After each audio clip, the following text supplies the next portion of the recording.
So in 1968, a massive turning point in American politics takes place. Lyndon Johnson first announces that he's not going to run for re-election, which means that both parties will have to come up with a new candidate for president. The Democrats very quickly find a popular candidate in Robert Kennedy, the younger brother of John F. Kennedy.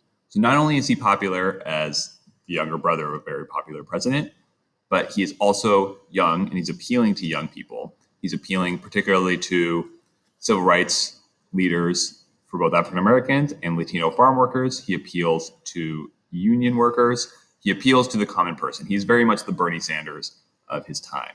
Now, he's not a socialist. He doesn't appeal to those same social policies, but he has a similar coalition of support. He's either been getting support from Southern Democrats.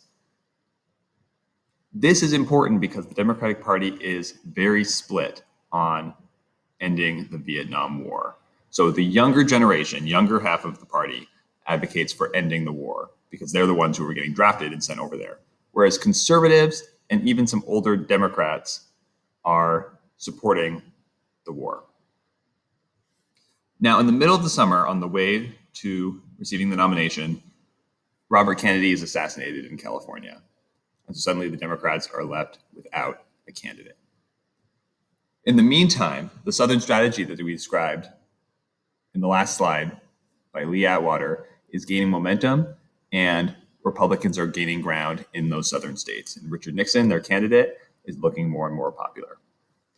Now, after Robert Kennedy is assassinated, the Democrats have their convention in Chicago to try to pick and announce their new nominee to replace him effectively. And that is where things blow up.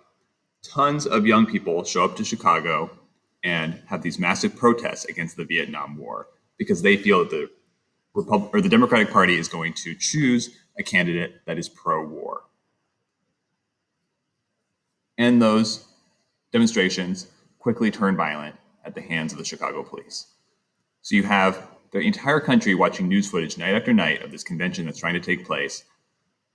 And instead, they are seeing police, who are mostly older white men, beating up younger people who are still predominantly white, but more diverse. And this is highlighting this massive split that's happening in the country over the question of the Vietnam War. And this is where we hear the first term, law and order, because this allows for Richard Nixon, the Republican, to say, look, it's chaos in Chicago. This is what the Democrats are doing. I'm the candidate who wants to restore law and order. And remember that the civil rights movement, protests that had seen scenes exactly like this between white policemen and black civil rights activists,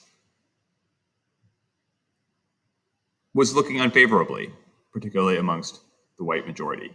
And so this idea of saying law and order, kind of like Lee Atwater was talking about, is not exactly saying just law and order. It could be implying a certain degree of, well, the chaos is more than just conflict. And that works. By 1968, we see that the electoral map looks significantly different. Now, the South, several states have gone for Nixon, but this deep South section still doesn't go for Nixon. But they go for this man named George Wallace, who's running as a third-party candidate on the platform of segregation now, segregation forever. So the Republicans haven't gained the South yet, but the Democrats have lost it. All of these states no longer, they used to be solid Democrats, no longer go for the Democrats. And by 1972, they were voting for Republicans, and they have effectively ever since.